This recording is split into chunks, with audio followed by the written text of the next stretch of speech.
Good evening, sir. I am Arshad Devan. I have made 3D model of helium atom. It contains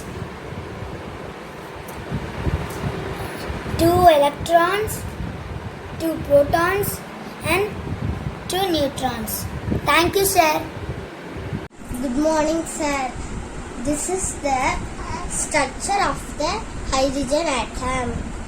The hydrogen atom contains 1 proton, 1 neutron inside the nuclear.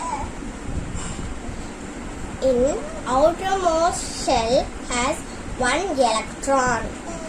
Electron removed from the atom become positively charged. If electron added to atom, the atom become negatively charged. Thank you.